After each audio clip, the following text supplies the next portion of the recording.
Oro Eshu, Oro Eshu. Baba Esuleke, Ballet Eshu of Oshobo land.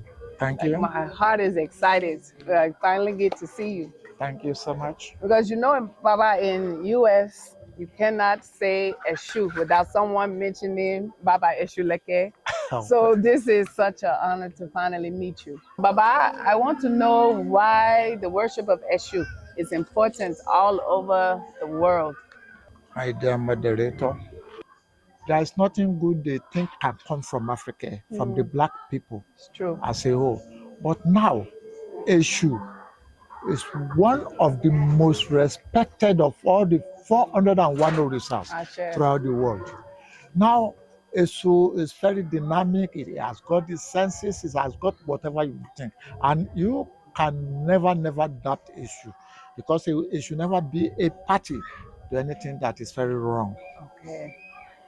That is why, if you want to live a very good life, you must be devoted to Eshu and not to any other religion, except you want to tell lies. I share. Understand. You know that prominent everywhere. It is titled Eshu is not Satan. Can you tell me more about how that movement started? As from what I hear, you're the one that spread and the one that began that movement or that campaign for us in America and everywhere in the world. Give me some history of how that started or about how you come up with that idea. Thank you so much. It all started when I came to New York to deliver 1 or 2 lectures. And invariably, the house was full. When I gave the lectures, they wanted to know why. Why is everybody is being persecuted left, right, and center? But yet, I refused. I refused to agree with them. Why? Because I was born into, let me put it, dynasty 84 years ago. Okay. And since then, I've never seen anything wrong in Eshu. Okay. Why? Eshu is the police of the universe. Okay. 2, Eshu will never be a party whereby you tell lies. And this is one of the many reasons people abhor Eshu, because of its sincerity, because of its transparent honesty. Yes. And which is one of the many reasons when I was growing up, I started asking, why is it that Eshu is being bastardized? Then I now remembered what I read about Bishop Ajayi Crowder. Ajayi Crowder just came in when he was bought as a slave.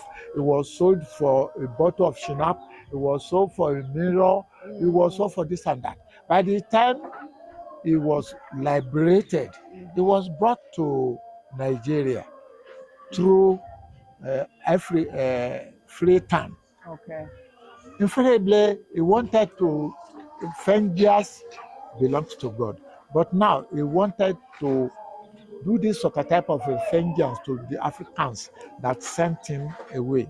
Okay. Then he said, Eshu is devilish. And you know, anything that has been planted into your memory as a younger generation, it will be very hard for you to remove or eradicate it. Now, when I was in the United States of America and I was called to come and give 1 or 2 lectures, I told them that if I can still remain, because they will tell you what it should give you by the right hand, it will take by the left hand. And I asked them, but I'm still living. I'm still an example. My parents from Adams, they've been worshiping Eshu. And I refused to go to the mosque or to the church. Yes. Why? Yes. I read the Holy Quran. I read the Bible, 1950s, 50s. That was the time I read all these imported books, which they call holy.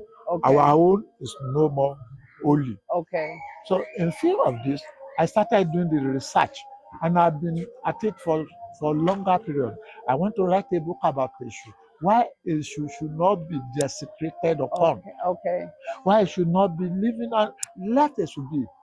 You can never deceive Eshu. If you want to build a business empire of your own with your friends or whatever, Eshu will come to you.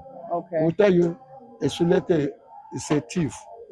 He wanted to know how sincerely you are to the both of you. Okay. Then if at the end of the day you said that because somebody came to you and said it's very devilish, and you decided not to have anything to do, so be it. Okay. But he will not go back to me and say, look, that woman is very devilish. He wanted to test your sincerity of purpose, your transparent honesty. Yes, sir. So that at the end of the day, when you now join to make your business becomes very prosperous. Okay. So that is Okay. it. Okay. So, yeah, I started saying that issue is not satanic. Yes.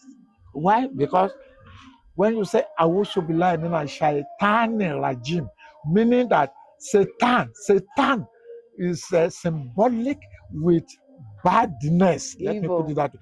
Evil. Okay. But Esu that I worship, Esu that everybody in Africa worship is not satanic.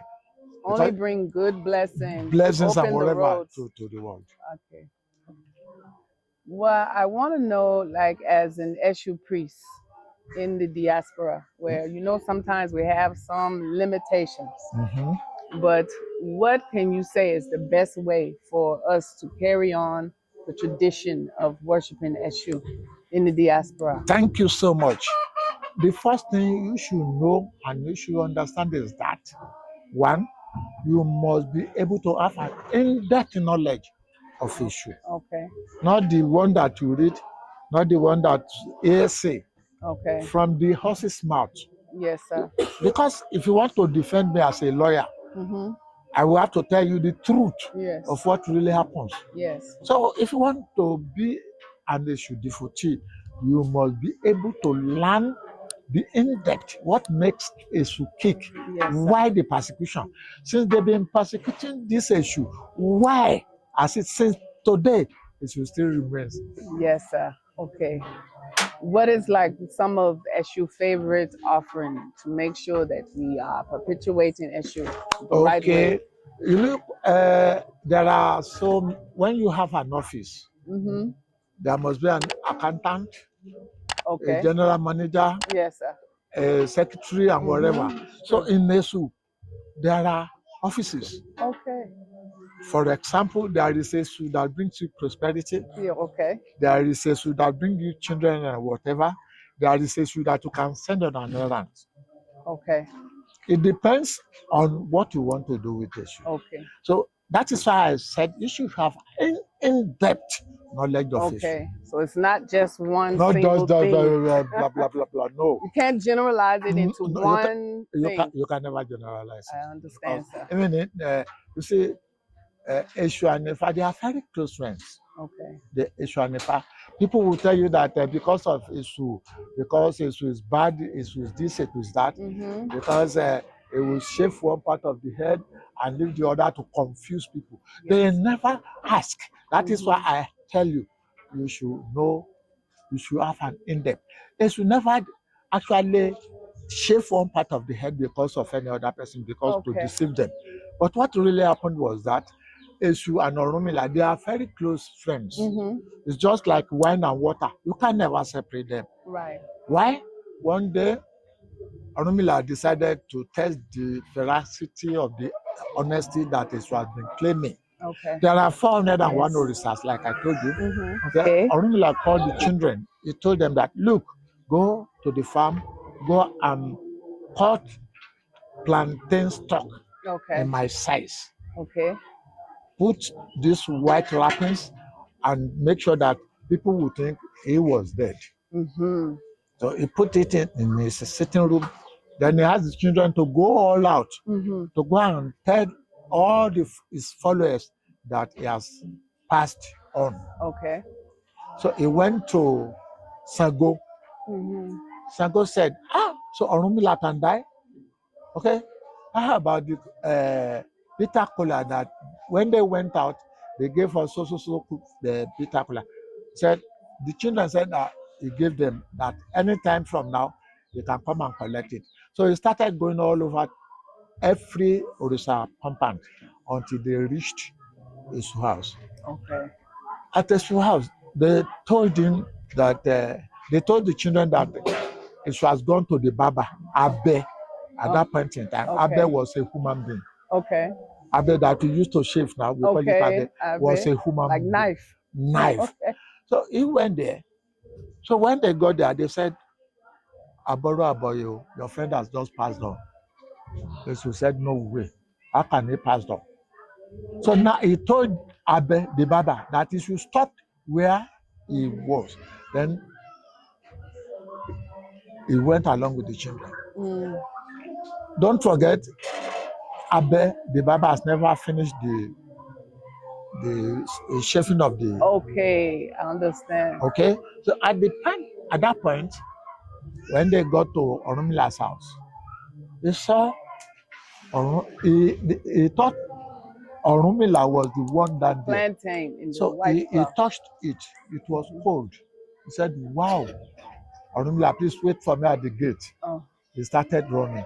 So the children started running after him, telling him that Orumila wanted to see him. Mm-hmm. So when he came back, Orumila came down from the upstairs. He said, look, I wanted to test the veracity of your transparent honesty to me. Okay, loyalty.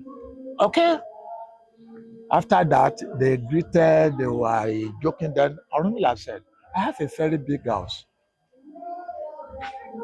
Can't you come and join me and live in my compound? And she said, no way.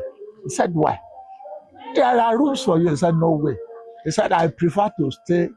No, Orumila asked, are you going to stay outside or inside? And she said, no, I will stay where you first mentioned, outside. Okay. That is why up to now it should still stay outside. Okay. So at the transparent honesty thereby is an eye-opener to everybody that if you want to be, like I told you, if you want to be a Christian, be a Christian. That's if right. you want to be a Muslim, be a Muslim. Or don't mix this Don't issue. mix it. Don't mix religion. I understand, Baba. Okay. That's Baba, my last request is that you teach me your favorite song about Eshu. I've said it. I said I want to hear you sing it. okay, let's say Elalumorubo. Elalumorubo. Esumosemi. Eshumasemi. Onílé oríta. Onílé oríta. Esumosemi. Eshumasemi. That's the shortest one because it's more or less a prayer, a song. Okay, Eshu, don't afflict me. Ashe. Thank you, Baba. It's a pleasure. Thank you for your time. It's a pleasure. Oro Eshu. Oro Eshu. Láàlúmorúbọ, Èṣùmọ́sẹ̀mí, onílé oríta, Èṣùmọ́sẹ̀mí, Gbàgìdì, Èṣù. Láàlúmorú, like I said, like a song, like a prayer.